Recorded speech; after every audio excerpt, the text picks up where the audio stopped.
in the know, non-stop Vikings talk. It's Purple Daily on Score North and ScoreNorth.com. Dude, the Rhino might be back, bro. Football. It is playoff week. Playoff week. That's what you live in for, the man. National Football League, Boone. This song's just been bouncing in my head. How could it not? Dude, what a great tune, right? Either that song or this one. This song legitimately, I think, is in my head about 40% of the day. Dun, dun. Yeah. Dude, I can't wait for It's time for the play. I know we're talking Vikings, but I can't wait for that Sunday night game, the Cincinnati Ravens game. Oh, I cannot wait. Yeah. Well, the Ravens, but I feel like, aren't they on like a third-string quarterback? Lamar Jackson hasn't I practiced. just want to in, see Cincinnati destroy them. I just can't wait. Cincinnati is 8 straight wins for Cincinnati, 10 straight wins for your 49ers. By the way, that's Alex Boone. He spent 10 years in the NFL, long time with the 49ers. He played in a Super Bowl. He started a Super Bowl and played for the Vikings, and now he's here just educating me and you and the masses on what the Vikings are doing right and wrong. The frauds. And we finally have the frauds. Well, what do you think? I was telling you off microphone that so Vegas, most of the sports books had the Vikings as a 3-point favorite in this game. They did just beat the Giants a few weeks back.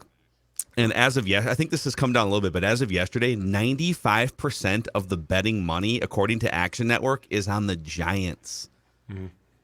Nobody believes, the public anyways. I know. Nobody believes.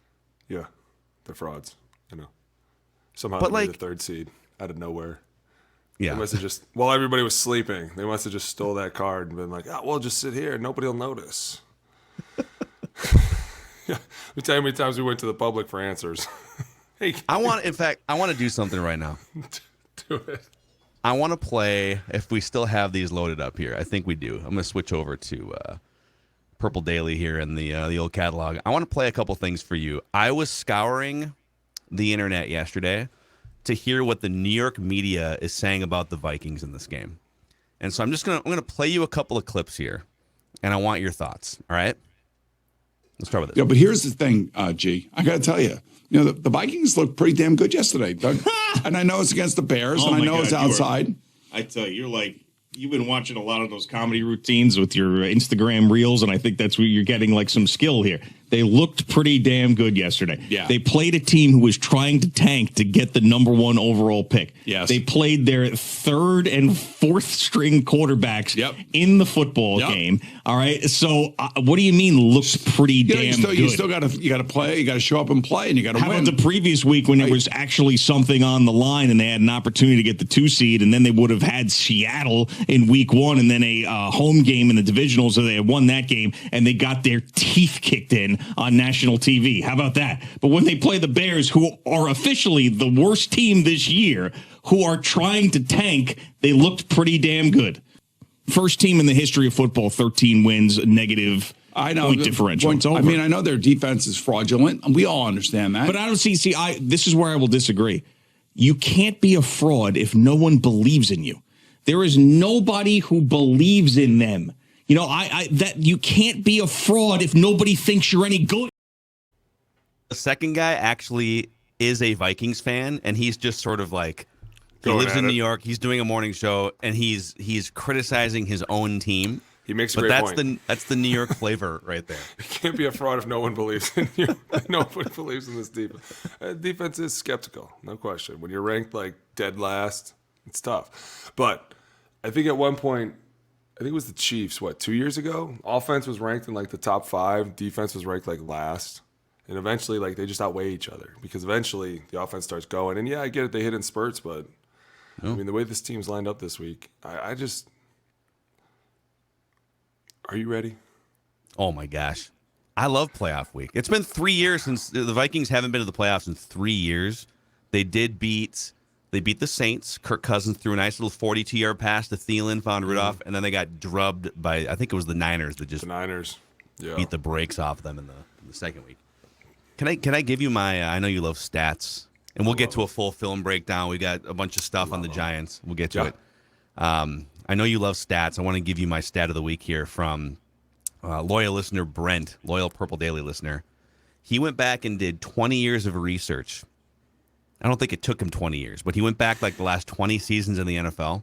Yeah. And so the Vikings, like you said, have statistically a bottom 5 scoring defense this year. The last 20 years, only 2 bottom 5 defenses have made the playoffs. Can I name one of them? Mm-hmm. Wait, never mind. Go ahead. Oh, you can guess. I think No. Go ahead. No? Okay. Yeah.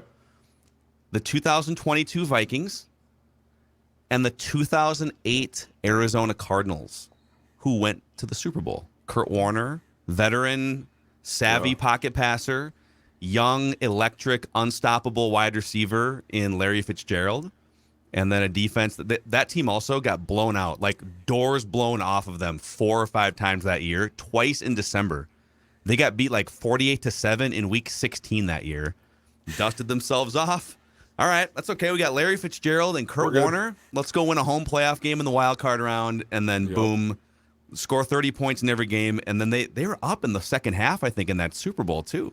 Yep. And the Steelers came back on them. So it has happened before that a bad defense like this with similar sort of offensive parts has made a run into February, Boone. Absolutely. Dude, this is...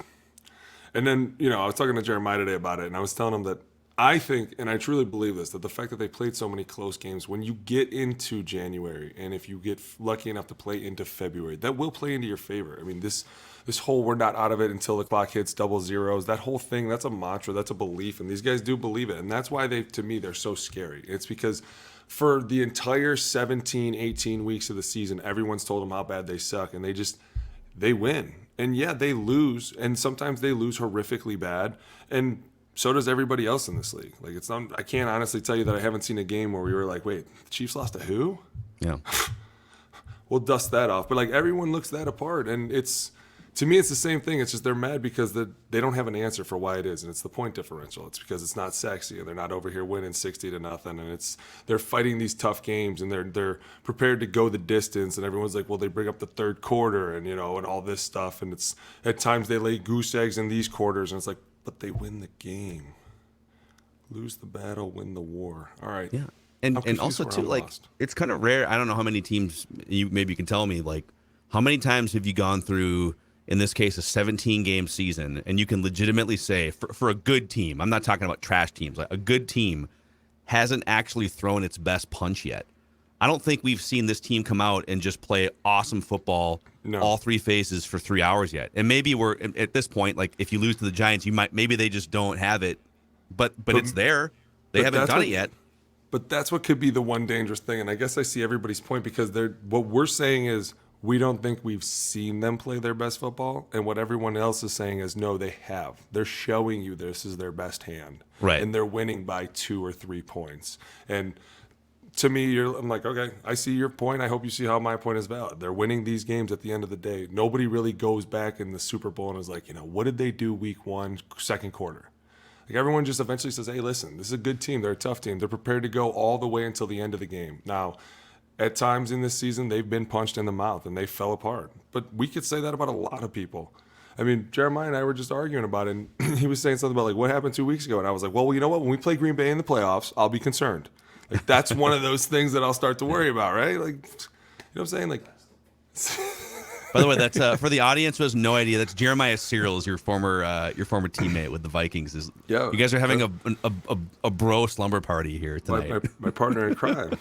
My partner in crime. No, and but to me, that's the positive in all this. And I know that being in those rooms before, everyone's always trying to be optimistic. And I know when everyone's coming down on you at times, you're like, hey guys, listen, let's not forget. Let's keep the main thing the main thing. We're the 3rd seed.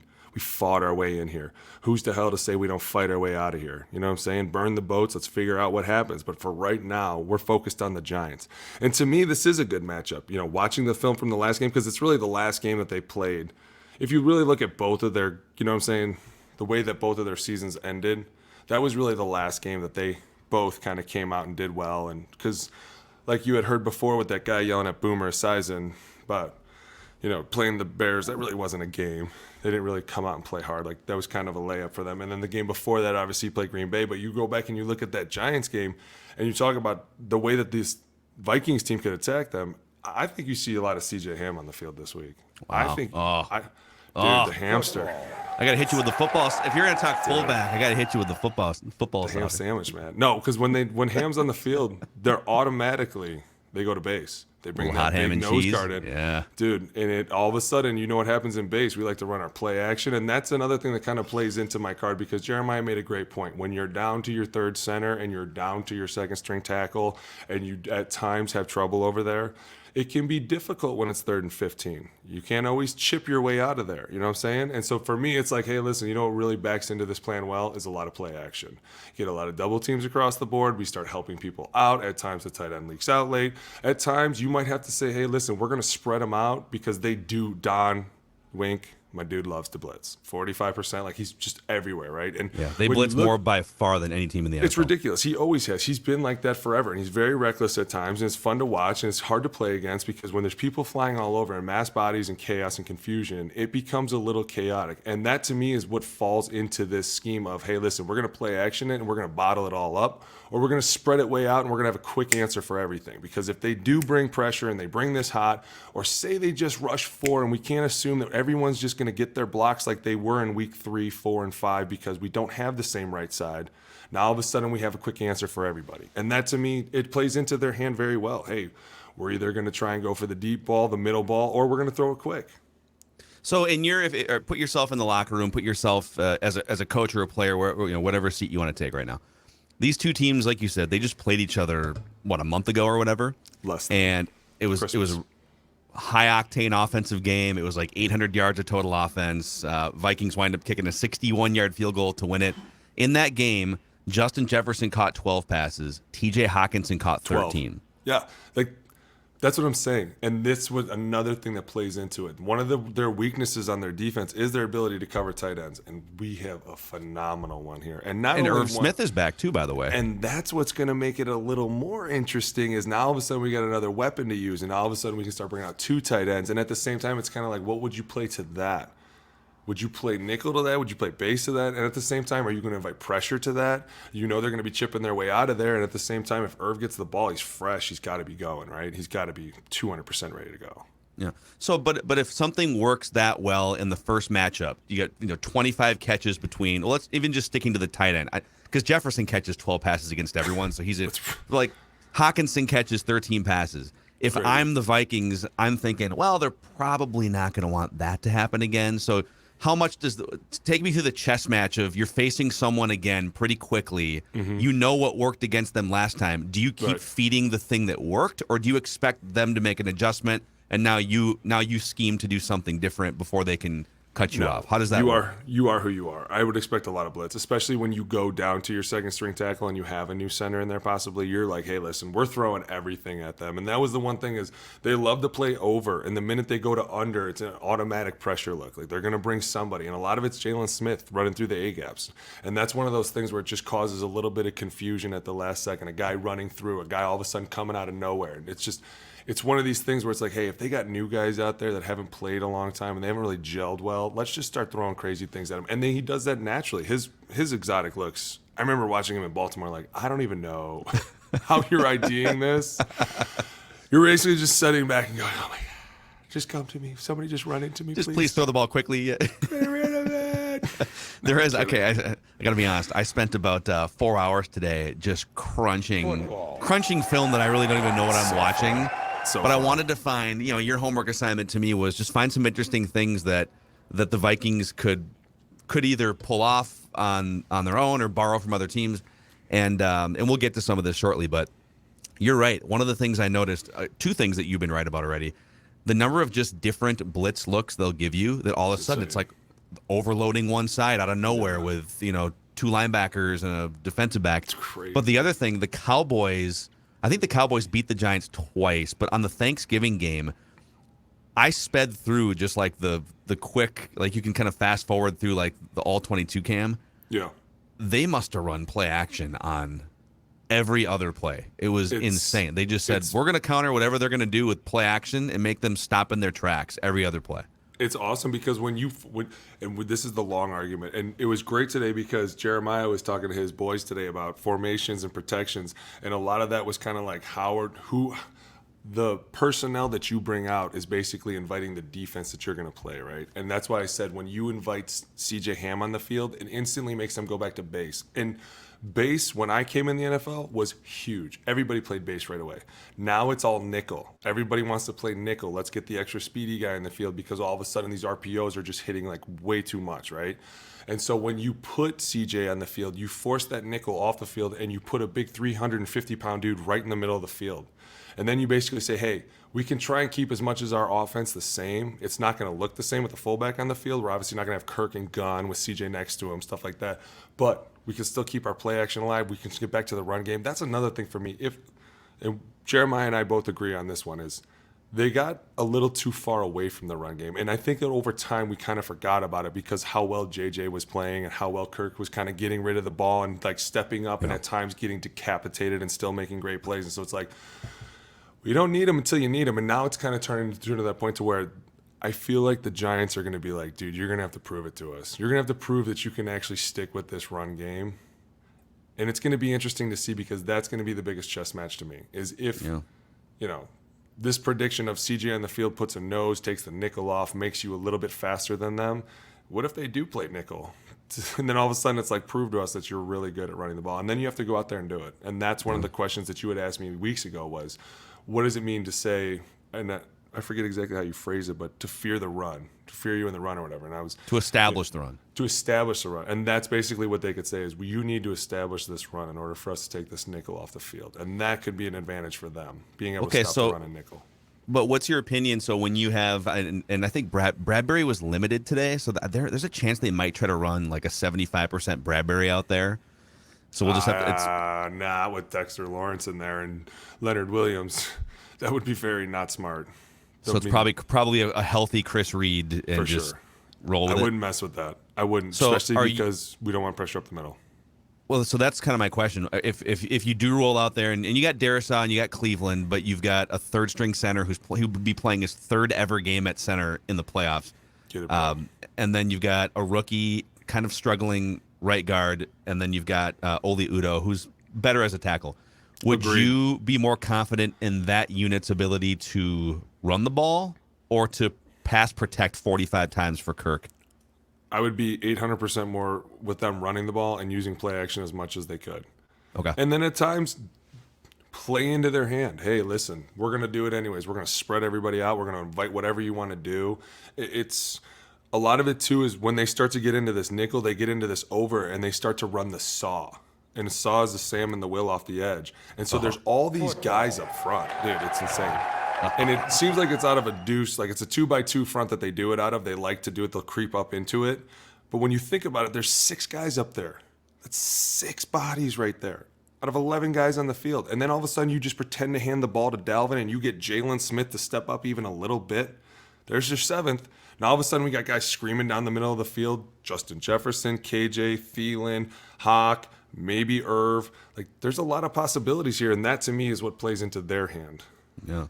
Okay, I lied. I told you I only have one stat. I want to give you another one here. All right, it's kind of on a roll here. You said you didn't like stats.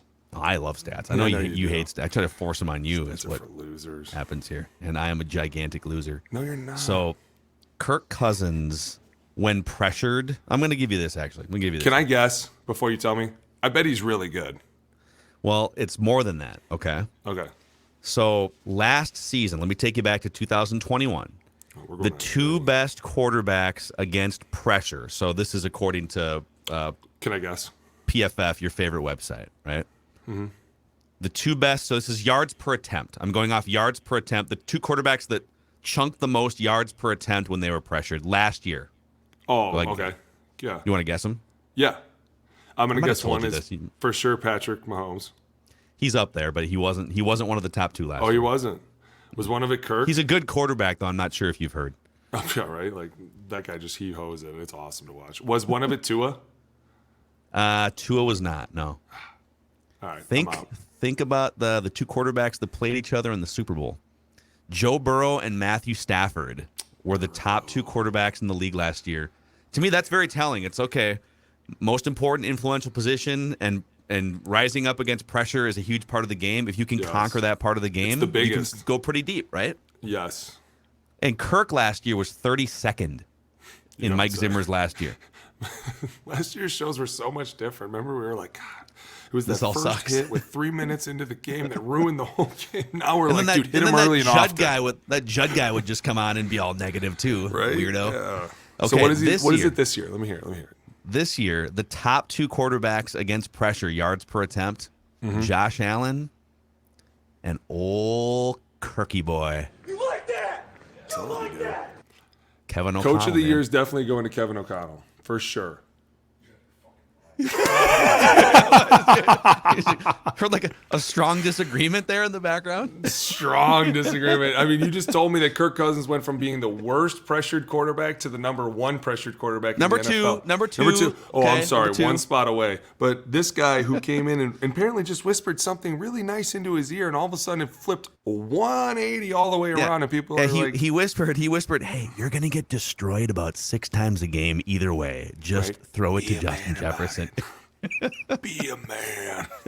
To me, that bodes well because the Giants are going to try and, the for Giants are going to sure. get pressure. Well, Kirk's been pretty damn good against pressure.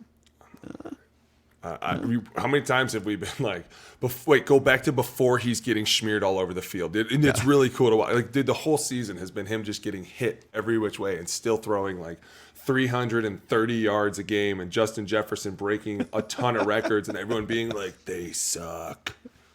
In fact, that's a good segue into another New York sports media clip here. Let's hear what the New York media is saying about the Minnesota Vikings. You had to make a snotty comment about Kirk Cousins, and we need to be fair about it. It's not a snotty comment. It's a well-accepted fact that Kirk Cousins sucks when it's not a 1 o'clock game. But I'll guarantee this right now. Kirk Cousins throws an interception. I'll that you can put that on the table right now. Dude, if he's wrong, can we call him? Can we call That's the Craig, show? Craig Carton on WFAN. Yeah, he'd Dude, probably love you're to talk wrong. to you. You were wrong. You were so wrong. Oh, man. Pull some film up, man. I'm getting too excited. We are. We're going to pull it up here. Before we pull film up, I want to ask you if you found yourself in some. We don't usually pick games on, but it's the playoffs. I'm going to withhold some of mine for later in the week for our Friday segment. But I want to hear from you. If you were in some crazy situation where your life depended on being right about the winner of this game, who wins this game? The Vikings. I feel really good about it. I know a lot of people don't. And the biggest concern for me, and I'll be very honest with you, is Daniel Jones. I was going to say Ben Jones again. Daniel Jones.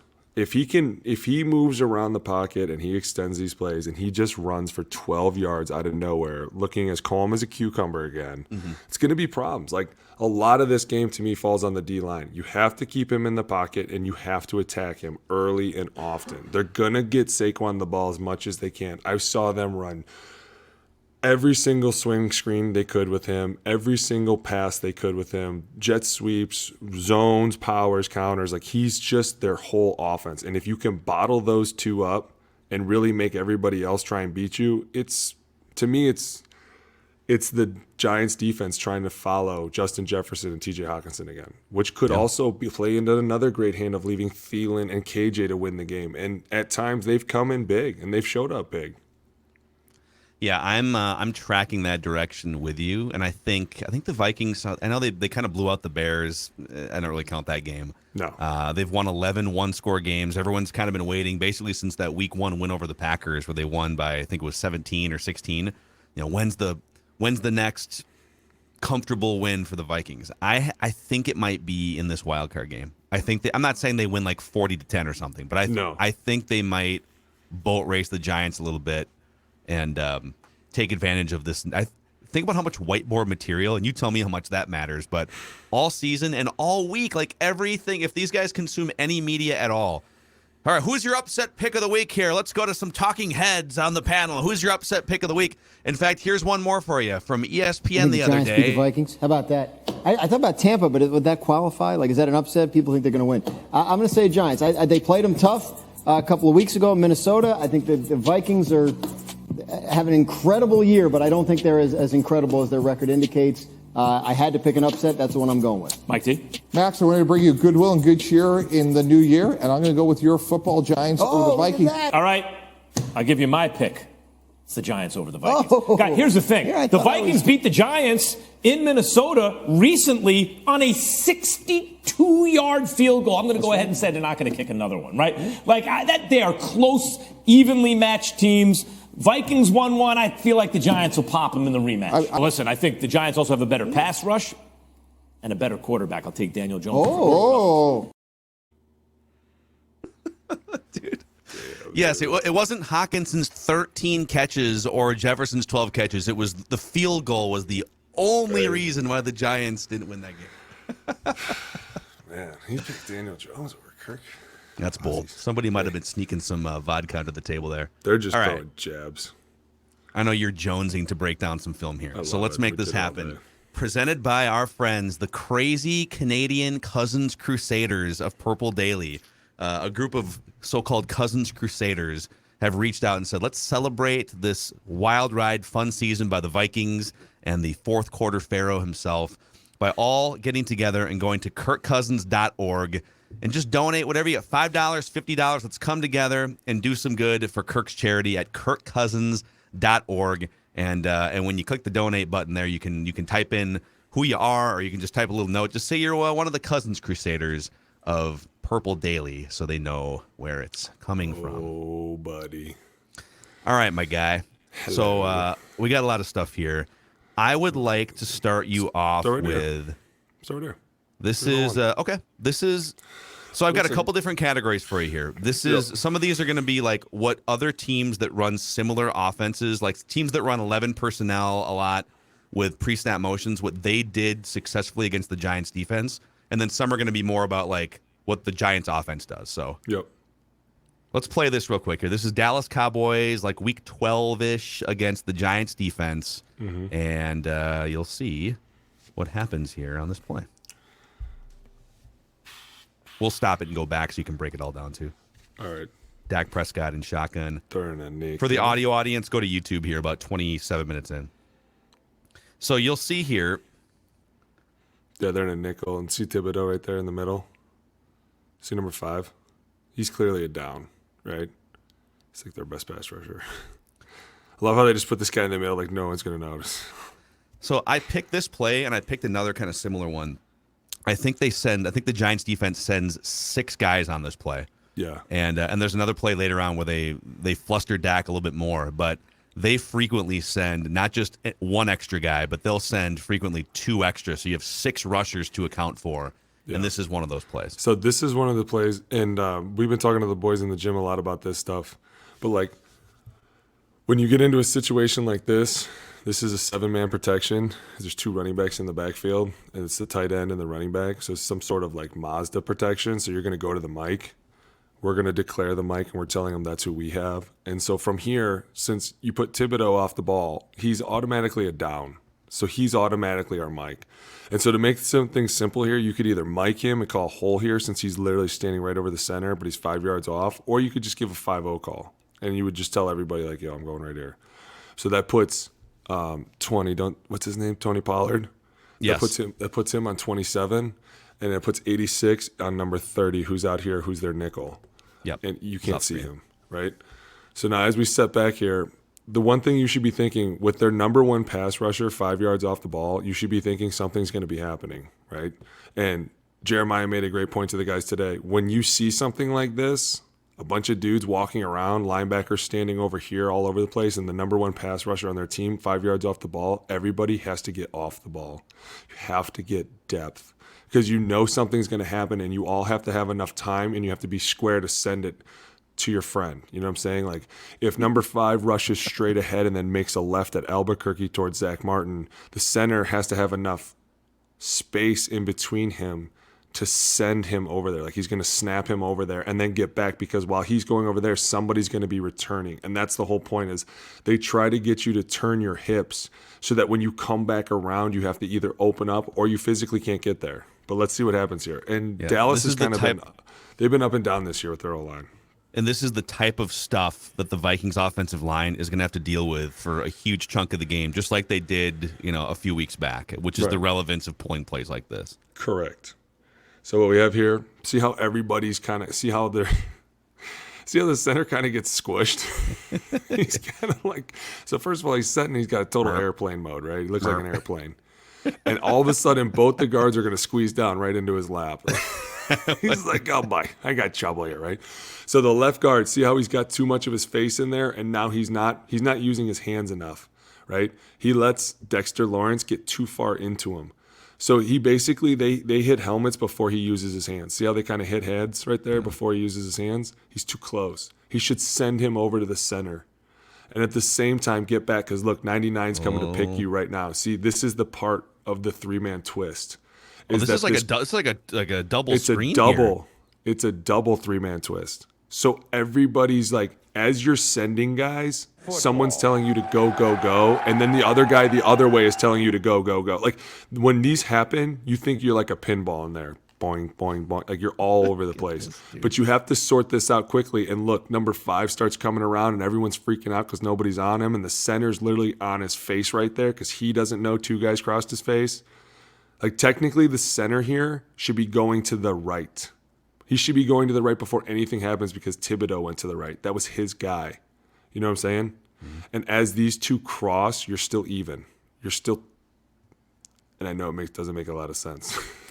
Dude, this is not to mention you got a defensive back wandering in over here as the 6th guy. That's not our guy. This is crazy. He's not our problem. Don't even bring him into this. That's Tony Pollard's guy. We're not even looking at him. Team's problem. You're selfishly. No.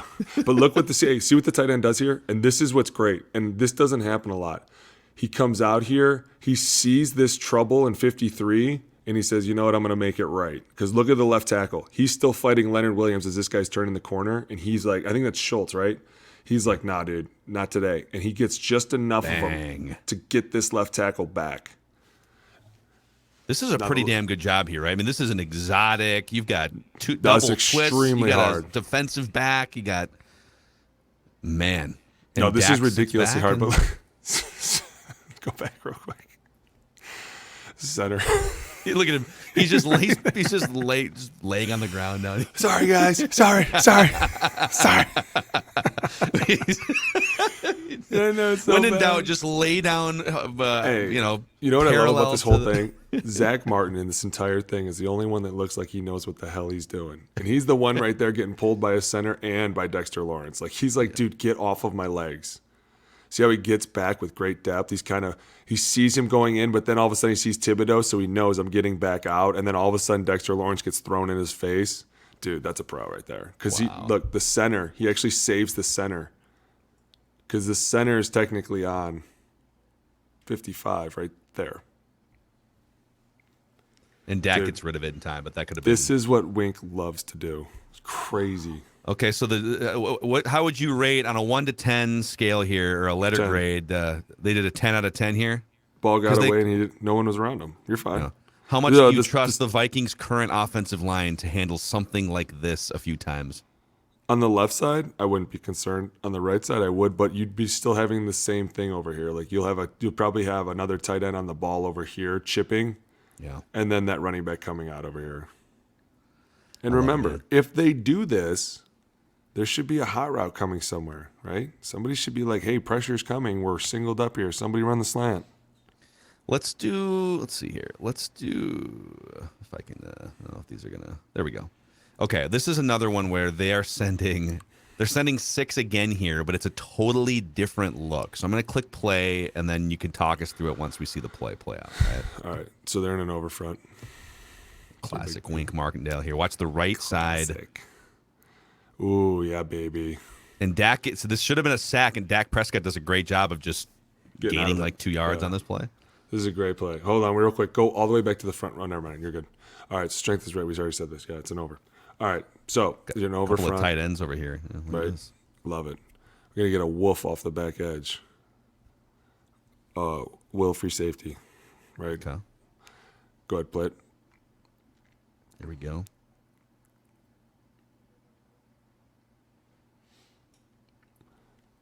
You know who's giving it away right here? Let me guess. Can I guess? Go ahead. So when you say you're looking over here, obviously, right? This is the kinda weak side. Mm-hmm. Who's giving this away? Is 44 giving it away? Well, number one, 27 being in the box. I'm like, man, why is my dude down here, right? But at the same time, see number 5. See how he's kind of leaning in. He's leaning in. 27's down. If anything, I'd be thinking the safety's coming off the edge. The will coming with him. You know, normally in protections like this, we'd be going to the mic anyways. This could get new mic'd back because that would be the running backs guy.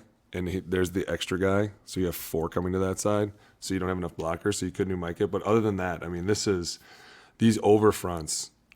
I love running offensive plays versus an over front. And this is like their base right here is an over. And they like a lot of guys in the box. It's one of the plays that I think is great. One of the defenses to run play action to, especially the zone. Like you get a lot of double teams everywhere. And then look, you invite this blitz and all of a sudden you got a lot of one-on-ones all over the board. Okay, so who screwed up here? What happened here? Did anyone screw up or did they just... All right, so here, go back real quick. Let's see, we're going left. See, sometimes I get forgot. All right, so we're going 395 slant. So right here, with that safety up, we're going to go from a chip inside, we're going to go to a slip.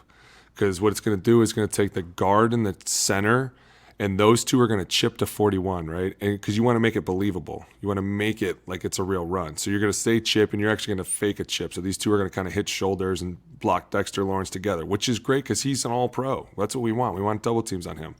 But what happens is when this safety comes down and number 5 starts giving it away, this tackle should instantly be like, hey, let's slip this instead. So you come with me because we know the nose is going back face. Now, right here, the safety coming off the edge, this is kind of a tricky thing. And Jeremiah talked about it with his boys today. Having discipline, whether to go out or not go out. At times, when this guy comes off the edge really fast, you kind of get freaked out, like, I hope the running back's right. Because you know that's the running back's guy. And so you're like, I hope the running back's there. Or there's going to be some trouble. He doesn't really get anywhere near the tackle, so he shouldn't be worried about him. But right here, see how the guard gets there? The tackle's late to throw him off. See, the guard's there. He sees it. Okay, so the tackle this should crazy. That's exactly the same play they're running right a little here. This earlier. This is 395. So he's telling him, listen, I'm right here. Look, he's even touching him like, dude, let him go. Because he sees the will coming. And the tackle's in here all by himself thinking he's alone. And so he's really hanging on for dear life, but the guard's like, dude, I'm standing right here. Yeah. Let him go. Is that a communication thing? Is the guard saying something in this moment? Okay. Yeah, it's all happening go. within 3 seconds, too, by the way. Right. So. You're screaming, go, go, go. Because you want him to know once you hear go or bump, bump, bump. Right? So he gets off late. Now, here's the problem. He's heard go a bunch of times, and now it's registering that something's coming. So he goes to throw him off just as the time as the guard's like, screw it, I'll molly this, which molly means I'll go around you. Okay. So this is also a common error. And sometimes it happens in deuces on power where the guard comes off and the tackle come off and you leave the 3 technique in the hole. And it sounds really stupid, but sometimes you just see funky things. Here, he just didn't register early enough, like the guard, because you can see the guard's patting the side. He's smacking him in the stomach, like, get over there. And then right now, he's like, oh, no. And the guard's like, don't worry, I'll get it. I don't believe this guy. So this is But that's a horrible sack. Look at that guy. He's a rookie. So no matter what here, Pollard's on 27 no matter what. No matter what, because look, you're going to go slip to 41, and then you're going to go backside, you're going to go B to Jalen Smith. And then the tight ends are doubling 55. And see how I said you get these 2 big guys in here in a big mosh pit?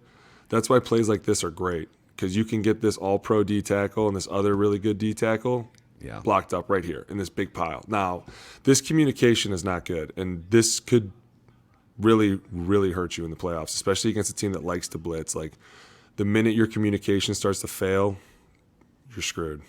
Amazing job by Dak here. This is phenomenal. The type of thing, the Vikings don't always have the luxury of this. I mean, Kirk has a lot of great things. I think Kirk's better at a lot of things than Dak is, but, the ability to just like sort of, and we'll show him with Daniel Jones too. So I just want to, as a dumb sort of layman fan here, I think this is fascinating. You live this every day for your career and now sort of teaching, but this is a situation where essentially the left guard and the left tackle are just having a communication failure within 2.5 or 3 seconds. Left guard, if the left guard knows he's going to molly over the top, as you say, and get 41 a second earlier, maybe it's fine. but it gets all out of whack. And no, and a lot of it too is because he must have called a slip because he stepped slip, but the tackle must not have heard it because as soon as Thibodeau comes inside, he continues to go down with him, and he should have known to kind of pass him off to the guard. You know what I'm saying? Yeah. And if anything, you don't want to vacate him. You just want to help him in there, and then he would have ran right into 41. But like you said, Dak does a great job. Let's pull up a little Daniel Jones. Dude's crafty, bro. I don't even know what play this is. We're gonna flip it around here. We want your expertise, what the Giants offense does effectively and what the Vikings defense may have to deal with again here. And some of it is a mobile quarterback. You see those two guys right there in the backfield? You just got to put these 4 guys right around them, keep them in that pocket the whole day. Yep, right there. Keep them right there. Let me click play here so we can watch this thing play out. Okay, sticky buttons. There we go. Hey, by the way, isn't John Feliciano the center of the Giants? I love him. I love him so much. I'm rooting for him this week. I really am. Look at this. Just an easy 20-yard gain on a... Calm as a cucumber. Here we go. Even there. Little read option. This is great. See? It feels like a play that you may have had familiarity with for a long time in San Francisco. Colin Kaepernick might as well have been behind center. We were like the grandfathers of this. That's why I love this stuff, right? You look up in here and you see all these linebackers and you're like, oh, man, this is great. Go ahead and run it. We got an even front. Yeah, buddy. Looks like we got the nickel in there. 33. Ooh, a little buzz down. I like it. Look at that. A little sup. They know what's up. All right, 26. Yeah, 26 came all the way down. Mm-hmm. They know what's up. He's about to hand it. This is great. Look at this. Look at those angles. No, look at the angles. See how the you offensive get all these line guys? Here? Yeah. See how you get them to drive all the way across the ball like that, and you get all these guys to just flow up. And then this guy does a bad job, this defensive end. Because with all these guys flowing in here like that, he should be taking the quarterback. Because look, see how all these guys are going in here? And then there's there's nothing there. Right. That's the defensive end. Because if not, one of these guys would go out with Daniel. That's what we always saw when we ran zone read, was that they would all flow down and the defensive end would stay and read the quarterback, and they would all try and squeeze this down real tight. Or one of them would fly out, and that's like when we 26 would fly out here or something. Yeah, because he would follow the quarterback, and that's when we started inventing arc. So we would send a tight end with the quarterback. It just kept adding more layers and layers and layers. But you send some security out there with him? Dude, it was so fun. Times we called it submarine, and when the tight end would start on the ball, and he would run at the snap off the ball to the other side. It was football. It was Vernon Davis that did it. It was incredible. A bodyguard for the quarterback. Right? God, that's incredible. Well, look at this. Look at all these guys. Little hold here. Hey, little hold. I was just going to say, does anyone notice that jersey tug right there? It's like Ellinger, I see you. Hey, didn't he fumble the ball too last time we played him? Wasn't somebody telling me something about how they don't turn the ball over a lot? And that's their pretty fullback fumbled, right? Hold right there. This did not get called, by the way. I want to make it clear. They blatantly missed this. Who's the ref? That's the most important question. Well, look at that. He even did a great job of, look at that. Look at him try to get out of that. Oh, my God. Well, no. Oh, God. Ref was probably like, I'm not even amused. Listen, guy, that's Daniel Jones. If you can't catch him, that's on you guys. He's sneaky, man. See, these guys wonder why they lost 7 in a row. He probably should have gained even more yards on this one. You know what? Someone flying over the top there. I wonder if their head coach talked about this. Maybe if he'd have been a real coach. Not just a player. Interesting. I want to show you another Daniel Jones thing to potentially worry about. So the mobility of Danny Dimes. All right, this is against the Colts again here. Giants against the Colts. And the Colts send a free running blitzer on this play, but Daniel Jones makes it work. We're going to play this, and you can talk us through it. Whoa, look out. But he picks up 10, 15, 20, 25 yards. A lot of quarterbacks are screwed on this play. Right. So and that's one of the tricky things about playing a quarterback like this, because it makes you think, do we want to blitz him and play cover one? Because just like this, when you send guys and everything's running to one side of the field, and you're playing a cover one, everything's going to that side, and he just comes around the edge like, oh, I guess I'll just run 96 yards this way. So 58's the one that gets the free run here, untouched. Yeah, we're going to assume this is probably strength is right, so this isn't over, because you would never run it under without the Sam on. Mike is 58 probably. Here we go. So they're sliding to the will. Makes sense. Tigers do a good job. Yeah, so, all right, here we go. Ready? This is gone protection. This falls on the tackle, surprisingly. Go really? Back. Yes. You can tell because Feliciano is clearly setting to 44. He's called a lawn or some sort of loco this way because he's setting to the left. See how he sets the nose? And then see how his 44 turns? Feliciano turns with him. And that's because he's trying to judge, is he dropping or is he blitzing this way, right? And then when he's dropping, he notices that, I don't know who 95 is, but he runs. See how he sees him out of the corner of his eye? Mm-hmm. And so then he's like, uh-oh, pressure's coming this way. So he's trying to kind of alert Sin this and come back and help out. But at the same time, you can tell because Saquon takes off right now, and he doesn't even check 58. Interesting. So you're saying, so this is more on Saquon and the right tackle? No, it's not. It's on the right tackle. If anything, Saquon either really messed up and thought it was gone protection when it wasn't, and the tackle's right, or it is gone protection, and as soon as that 58 comes, that right tackle has to close down and take him because you have to take the most dangerous. You're saying so 54 would have been the free runner in gone Correct. protection, but Correct. you have more time because he's not rushing up the interior in this situation. Correct. And they always say too that if anything, go back, like you would like if a good right tackle like Anthony Davis, who I played with, he would have set like that, and then right about one more set. Now he would have came right back in. So he's extended the width of the pocket that rushers are. See how he's got him to rush outside a little bit? So he's kind of giving the quarterback one more quick second, and then he would come down and slam the door on 58 right now. Wow. But then what happens to 54? So 54 then is kind of stopped in his track. Yeah. Well, because look, go back. You can pick 58 up, but the only way you can do that is Daniel has to take you that way. And that's funny you say that because today we talked about ground protection. Jeremiah was talking about, he did a great job about talking about how you always stay with your rules, and the rules tell you to go to the will. The mic belongs to the quarterback, and if he ever sees trouble that way, he can take you that way, but he has to take you that way. And that's goes back to, and we probably should have told the boys this, but like, it never hurts to make sure that everybody knows what you're talking about, because at times, and we may have fallen victim to this, the more you play with guys and the more you get like synergy with guys, we would be like, you know what, we'll just kill it for him and we'll send it over here. And we would, and he didn't want it over there. And then all of a sudden, he was, like everybody gets messed up. And so it's, as long as you know what you're doing, you're fine. If that was gone, the tackle's supposed to squeeze. If not, Saquon really messed up and made it look good.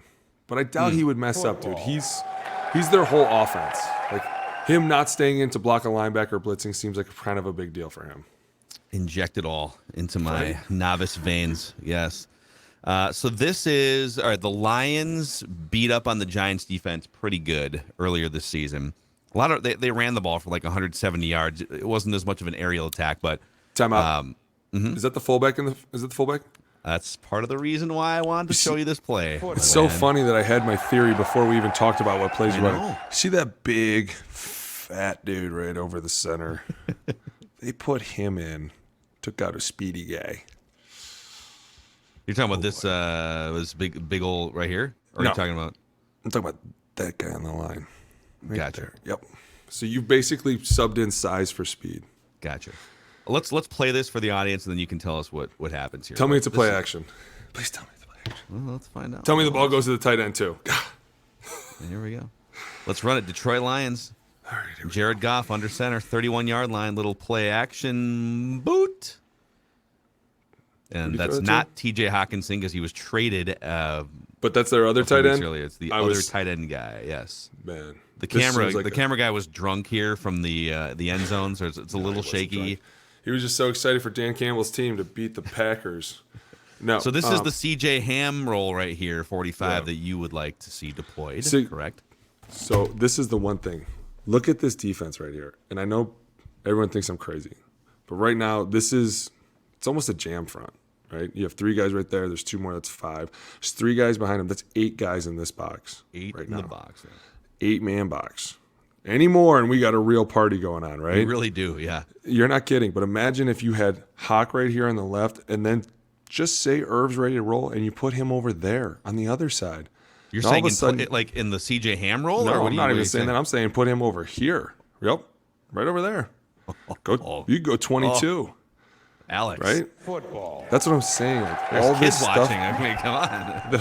And all of a sudden, this safety has to kind of come down. Like, what are they really doing? What's going on? You're trying to invite as many guys into this box. You just dangle that ball right in front of number 4, just a tiny, incy little bit. I guarantee you everybody's going to take at least 2 to 3 steps up. And then all of a sudden, you got 2 tight ends running wherever. You got JJ running one side. You got Thielen running the other side. It just sets a lot of things up. Well, let's see how the Giants defense reacted here up close and personal. They're all going to step up. They are antsy. Okay, what is this? So we're going to This call is a it great- the this Lions. is- CJ Ham is shifting to his left, and 2 defenders panic a little bit here. This is Shift great. as well. And I don't know who invented this, but G-Row was one of the guys that really loved this. And a lot of what he would do is go back. See, he starts over here in this weak formation. This would be like a queen formation. And then at the last second, he shifts all the way across the ball. And he kind of out leverages the defense. If he would have went a little bit more, he kind of starts to out leverage the defense. And then that's how you put them kind of in a fritz to start moving before the snap and see how you've already got them to panic to move over there. Yeah. And then you just dangle that ball out a little bit. And then all of a sudden you come out here and nobody knows what's going on. Oh my God, 14's wide open too. 14's wide open.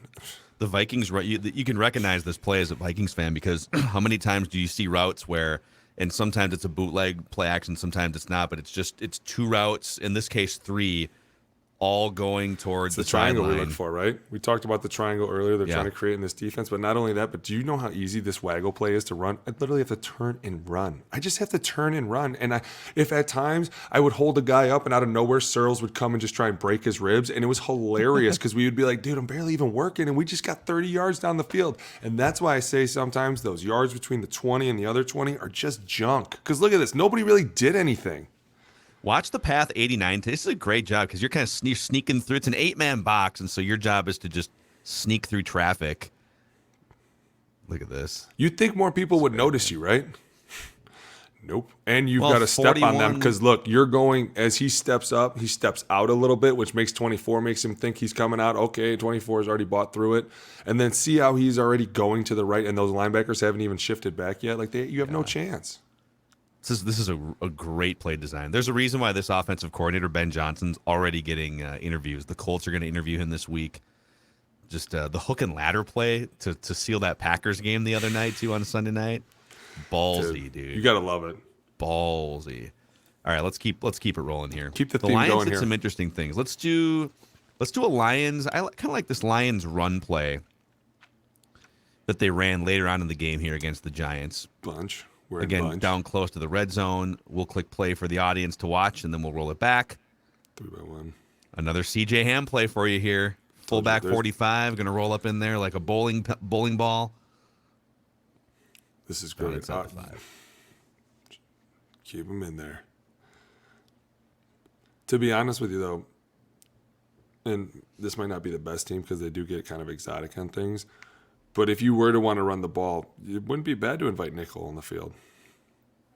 But this is a great job. This is kind of funny. This is another thing we brought up today. This is an underfront out of an odd, so it's really called a 35, and it's an odd structure, but it's an under because this guy's a 3 technique over 73 over the left guard. Okay. But this guy's got see how the guard on the right has the bubble. So there's your under. There's your Sam on the ball. Yep. Mike, Will, corner, safety. Look how many guys are in this box. Are we counting? Is 27 in the box, or is he's too far out? No, he's way too far out. 1, 2, 3, 4, 5, 6, 7, 8, 9. 9 go, bro. guys, and 27. It's a party. Oh, he's going back now. Actually, he's way is too this far a 10th off. a 10th guy? It could be. I mean, he's way too far off to count him in the box. Here, count them. 1, 2. Oh my. Yeah. See. 1, 2, 3, 4, 5, 6, 7. This is 10 men. You said 10 men in the box here, right? Right here. Say, I don't know who the outside receiver is. But just right here, right now, you run that over route. No, you're inviting 10 men in the box because you got 2 wide receivers literally next to the left tackle, and you got a tight end and a fullback. So correct. You bunch them in there.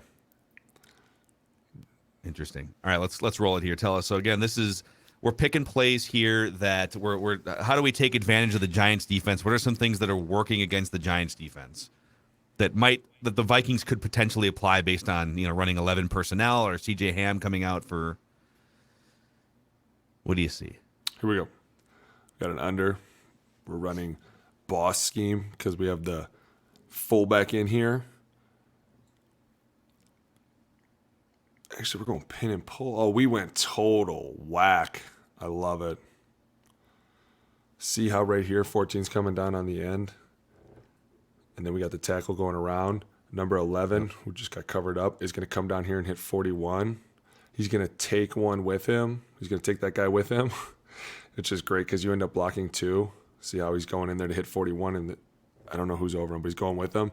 Taylor Decker comes out here all alone. The safety's just like, oh boy, this could be a big order. And remember, they can't cut you anymore. Imagine Christian Darrisaw right here. Just Dude, think about the look big at man. This. But this is what, and we talked about this the last time that they ran this play, the Vikings did.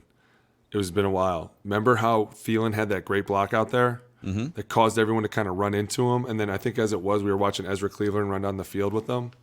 Like these are the things that they've been really good at. They've gotten away from it. They need to bring it back. If you can out leverage the defense, if you have receivers that can pin like this, use them. Bring them in here. It kind of feels to me, I'm not saying they've completely stopped with all the creative things. It kind of feels. Do you think that's part of the strategy? Hey, we won the division a few weeks ago. Let's just kind of pump the brakes on.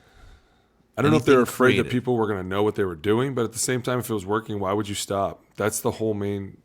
If it works, continue doing it until it doesn't work.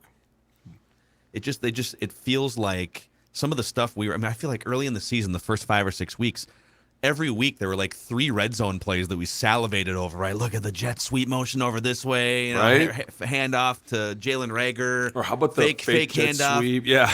Yeah. Now we don't see any of that anymore. They become so serious. But they have to have something up their sleeve to unveil here as the playoffs go forward. Well, speaking of, here you go. So this is, again, how can the Vikings dissect the Giants defense? This is the Dallas Cowboys. Mm-hmm. And I'm going to run this play here. You're going to see CeeDee Lamb coming across if you're the quarterback from the left to the right here, and just envision the Vikings running as they have a similar play at some point against the Giants. Brody, this is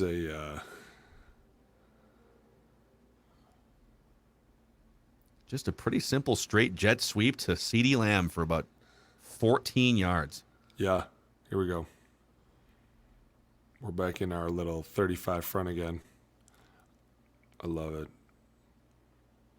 They love to move Kayvon Thibodeau around, don't they? They sure do. And that's one of the things that we talked about in the gym. Jeremiah made a great point of like, why do we make these fan calls and why do we tell each other out over here? And it's because at times you can fall asleep in the game and look up and be like, oh, well, that's a nobody. But then you forget that's their number 1 leading rusher, right? So you have to remind each other to get out here. This is a weird front, though. Drop a Mack truck to this little hole here. Right? No, you're good. It's an under. It's a 35. I'm just trying to figure out who 20 is. Kind of looks like they're in dime. Let me go back makes here sense because they're in 11, aren't they? Yeah, this is 11 personnel for the Cowboys. Yes, they're in dime because look, no, they're not. No, they are. 41's off the field. 20's on the field now. 44 is a safety, right? Yeah, 44 and 27 are their safeties. 28's the corner. 20 I've never seen on the field. That must be their dime because 41 went off. He's not on anymore. Unless he was hurt. But these jet sweeps are so fun to run. And you can do some. You can fake the handoff. There's so many things. So many fun things you can do. But look, the right guard does such a great job of getting leverage on Leonard Williams. Like he's out of his stance before Leonard even gets it. He's already got him reached before he's out of his stance. Doesn't even have to hit him. That's what's so fun about these plays is if you just get in front of them, they're so fast hitting. And it comes back to this whole thing of you have one safety over the top, right? You've out-leveraged the entire defense. So if this 28 doesn't make the tackle, you're in a lot of trouble, right? Because these guys out here are doing a great job of blocking your receivers. He's gone. He's kind of gone. Well, he might not be gone because 20 28's the corner. The that's why. 28 ran with him. See 27 coming right here? Yeah. But that's why, like, Jalen Smith doesn't even have a chance to catch him here. He doesn't even. And he was right over the middle of the ball. And he's one of the fastest linebackers. Look at that. He's directly over the ball, has a fair chance to read it, and has perfect leverage. Look at that. See how fast hitting these are? And the Vikings could run this. They could run easily. this. I mean, they could run this to JJ. I wouldn't run it with Thielen. They've tried that a couple times. No, I wouldn't do that. But Jalen Reagor, you could run it with. You could run it with KJ Osborne. Well, it's interesting. And so a lot of great things. Little change-ups.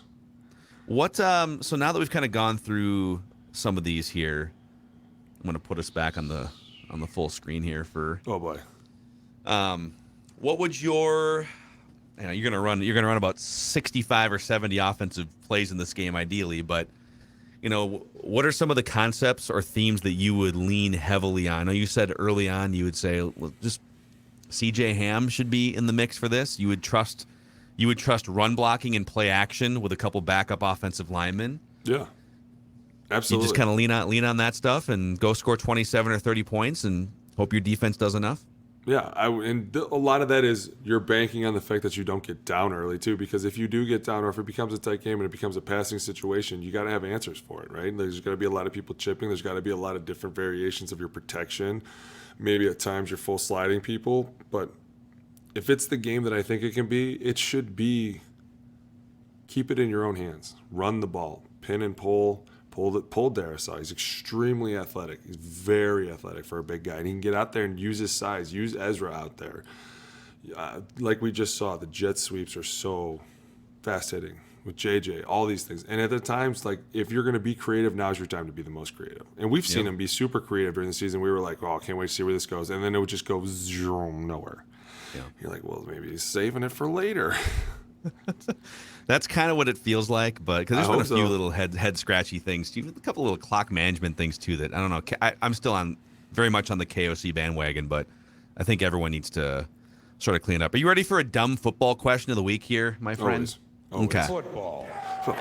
I like this one. This is from listener Trisha here. She chimes in and says, "You constantly hear about how tired the defense is getting, right? The defense has been on the field. The defense is tired. Why don't people talk about the offense getting tired?" She says. "Why is it such a big deal that the defense is tired and dragging, but no one ever says it the other way around?" Because I'm not getting my ass beat. You're not out there reacting. I'm not the one getting my ass kicked. I'm the one kicking ass. Like, you get pumped up when you're like, I remember times where we would be like, man, that's a 15-play drive. That was incredible. Like, you just get super hyped up and excited, and you see they've already rotated their defensive line in 3 times, and you're like, man, they could do whatever they want at this point. We're going to score. Like, you don't get beat down with those. And at times you're like, yeah, this is... You're dragging a little bit, but you're like, man, we got to put it in. And the defense is always thankful. But, man, when they're on the field a lot, you can tell. They are not happy. The vibe is not right. Also, I feel like, too, like, some of these plays we're watching, you can even see, okay, CeeDee Lamb is running for 25 or 30 yards, and 8 defenders are sprinting all out to try and get him to. Not that the offensive linemen aren't sprinting to get to spots, too, but, half of the offense is hand-to-hand sort of combat fighting within a smaller parameter, while defensive players, 8 of them run over 20 yards to make a tackle. Correct. So I'm guessing the defensive players are just covering more ground per play than offensive players. Oh, absolutely. But, and you just saw a twist where they're all over the field, right? We're just setting back, and that's like kind of the chaos is like, while they're, and you are super gassed all the time, but like while they're literally running all over the field, you're just trying to figure out where are they going and who is mine. And who's the running backs? Did I take the right guy? It's a lot of chess. And even if they don't get creative, like I don't see this week being an issue where it's like, man, you better get super creative. Like to me, it's just give the ball to Dalvin. Get a little creative with the run game. Throw some play action in there. On third down, spread them out. Make a quick decision. If you get into third and long, do what you can. Keep it into third and manageable. And that's so much easier said than done. But yeah, is it? I hate when people say that. Just keep it into third and manageable. Well, I didn't know the a snap count was cliche, not too stupid. My bad. Yeah, I think too. I mean, you're engaged in this. Really, it's trench warfare, right? It's 3 hours, it's 70 plays of hand-to-hand combat, and it's very quick twitch in a small area. It is a lot like a boxing match, right? It's a confined. It's 12 rounds. Mm-hmm. You're gonna get to rest a little bit here and there, and it's gonna be a small confined area. And conditioning probably comes into play. I mean, what do you feel like at the end of a playoff game in particular as an offensive lineman? Like, are you totally out of gas? Is adrenaline carrying you through? Oh, it's all adrenaline all day. That's why it's so much fun. But by Wednesday, Jeremiah, would you say by like Wednesday, Thursday, you start to feel the pain again from a game? Yes. Yeah. Like Wednesday, right? Like the high of winning is years later subsided. Your wife's like, "Yo, I'm sick of hearing about the game. We got it. You won." You're like, "Yeah, we did. We won. It's great." And then Wednesday, you wake up and you're still like, bleeding a little bit. Oh my God, it hurts so bad. It hurts so bad. It's just places you never thought could hurt. And you're like, "Oh, that's right. He did fall on me, didn't he?" He did. Well, I forgot about that. The twingy feeling between my legs. It's the worst. But that's another thing where like a lot of this, and we talk about how they won these close games, and when you get into the playoffs, a lot of it does come down to who's the healthiest, who can fight through the pain, who can fight through the mental toughness, and those 11 games are gonna come into play. These games we didn't play these for nothing, guys. Like, let's go out here and let's do what we got to do. And to me, they've never really lost focus. Like, there was never one moment that we saw last year where there was helmets throwing or guys in each other's faces. Like, it always seems like it's just been cool, calm, collective. And when they're losing, they just kind of look like they're sitting there trying to figure it out. Like, dude, what are we doing wrong? What are we doing wrong? What are we doing wrong? Instead of last year where it was like Thielen was in his face, then all of a sudden Kirk was in the coach's face, and everybody's like, dude, what the hell's going on? Oh, no, they like each other. They like each other. I swear they like each other. Like, that was fraudulent. Lying about that was fraudulent. But it's not like that anymore. And to me, that's why it's like, man, this week should be fine for them. Yeah. I'm fired up. I know you are fired up. We do have to get to one last thing here, maybe the most important thing that we're saving for the end of the show. I need a food porn segment from you. What did you eat at JD Hoyt's tonight? Oh man. Give me the line by line. Oh dude, we got some Cajun hash browns. We got some mac and cheese. Jeremiah and I both got the pork chop with he got broccoli, I got asparagus. The asparagus, man. Swoboda ordered a crab cake that came out that was the size of my head, and they all got steaks. And then Swoboda got a Cajun pasta dish that came out, and it was like it was just the biggest bowl of. I was like, dude, andouille sauce is incredible. Just so. Did you get Buddy Bowls, the Cajun rice with like catfish and? No, okay. we were like, listen, we're pretty maxed out right now with food. They're like, do you guys want a Buddy Bowl? We were like, no. No, we're good. Well, my favorite part about JD Hoyt's is, and this is not an advertisement. It's just we just love JD Hoyt's. It was great. So it's one of my 3 favorite restaurants in Minnesota.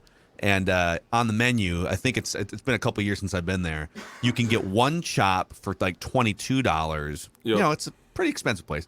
One chop for $22, or you can get the second chop for just $3 more. When was that? It's on the menu, unless they've changed it. Oh no, it changed. Okay. It changed because one. So you would wind 25. up getting two pork chops the size of your torso, and you would just bring one home or whatever. You know? That's what they said. They were like 1 for today, 2 for today and tomorrow, and I was like, okay. Dude, they were huge. So good, man. I know, Little right? pro tip: the Cajun hash browns with the pork chops. I was going to give you that piece of advice, but it sounds like you didn't need it. Dude, yeah. Come on. Anything Cajun, I'm all about it. I was a little upset though. They didn't have any pie on their dessert. No raspberry pie, no blueberry, no nothing. Let's write a strongly worded letter to the manager. Okay. I'm just wondering who I got to bet to win a pie around here. My goodness, it's ridiculous. Right. All right. Well, we got the Giants. We got a bunch of things on film here that, as you talked us through, the Vikings can take notes on. Any other thoughts on just give me like your what's the other playoff game that you will definitely carve out time to sit? Is it Brady against the Cowboys? Is it Joey Burrow? For sure. You know he's my number one, especially because Cordell's there. And I loved him before Cordell was there, but I really love the Bengals just because that dude's so calm and he's so cool and he can deliver the ball and the rock. Did you see what he said to the media this week? So they won the division, and he's got the white turtleneck with the slick back hair. They were smoking cigars in the locker room, and someone asked him at the post-game press conference, the question was something like, do you feel like you have to take advantage of this window, or what's the Super Bowl window like for you guys? And he said, the window is my career. Just Zulu Foxtrot, dude. Just doesn't even care. Like the entire time I'm in here, guys. The window is my career. I'm trying to think of what another game. I don't know. I kind of like. This is gonna sound crazy. I made this prediction on our show today. We do Wednesday predictions on both Mackey and Judd and Purple Daily. Yeah. I get that the Niners have won 10 games in a row and they are steamrolling everyone, even with a third-string quarterback. It's a cliche. Don't. It is hard to beat a division team 3 times in the same season. Pete Carroll is a Super Bowl winning coach. The Seahawks under Pete Carroll have pulled major playoff upsets before. Home game 15 years ago. I could see it happening. I know you're about to laugh at me right now. I am. But I could see it happening. No, we're not. Nope. I'm not saying it's likely. I'm not saying it's likely, but beware. Beware of nobody picking the Seattle Seahawks. I'm just saying. No, but you know what I love? How the Jaguars just snuck in here, and no one's like, yeah, what? Doug Peterson, a Super Bowl winning coach. Wasn't the coach there last year like terrible or something? Urban Meyer. Yeah, he's your guy. Well, didn't they like win one game and now they're in the playoffs? I think they won the number 4 then, seed. Yeah. Dude. He's your guy, Urban Meyer. Yeah, right. Ohio State guy. Somehow he still ended up with a job. Did you play for Urban Meyer? Are you crazy? Go ahead and kick me like that. Or Jim Tressel? I played for Coach Tressel. Gotcha. Okay. Played for a respectable man. Sweater vest Tressel. That's Loved right. him. You would too, dude. We should get him on sometime. He's the man. Did he ever come to practice with just a sweater vest and no undershirt? He came all the just time. Rocking tattoos. Dude, we were playing Warren Harding one time, the same school that Maurice Claret went to, and we were in Warren Harding, and like out of nowhere, the stands were going crazy, and I was like, "What's going on?" They're like, "Oh, dude, Coach Tress just came in," and they were like, "Somebody said he came in a helicopter," and I was like, "Definitely didn't fly in a helicopter." And sure enough, he was just standing in the end zone the whole time. It was great, man. He was super cool. He's one of my best friends. The guy's the man. Can't tell you how much stuff we put that guy through. He was still like, grades come first. I heard you were well behaved in college. I don't know. I don't know what you're talking about. It was not at all. It was very well, hopefully we can break down some more opponent film next week after a Vikings win over the Gigantes here this weekend. We'll see. We'll either be. Why would you say it like that though? Well, it's going to be a close game, probably. It's a tough game. Playoffs. 95% of the American betting public thinks the Giants are going to win the game, or at least cover the 3. If they win, but they only win by 1 point, am I going to have to listen to this whole thing a whole nother week? Or is it officially going to be like, hey, they made it to the divisional round. We can actually call them a good team. I'm just asking. If they go to the next round, can everyone please just shut up and just be like, fine, we're just going to watch the game and enjoy it like everybody else? The word that I don't want to hear at all anymore is sustainable. Is it sustainable? Dude, it is January 11th. Okay? It has been sustained. 20 weeks. It's been sustained. But they might not be able to do it next year. Who cares? It doesn't matter at this point. But those 3 losses they had were really ugly. 3 out of 17, huh? Okay. I'm serious. Go for you and the audience. Go look up the 2008 Arizona Cardinals, the only other team with a bottom 5 defense. Super Bowl, I swear to God, I'm letting everybody have it. Everybody's getting it. I'm going to call everybody and be like, "You were so wrong. Apologize, please." All right, we got to go. Alex has an offensive lineman bro slumber party happening, and we got to get this thing posted for the masses of Purple Daily audience that just want to hear from you.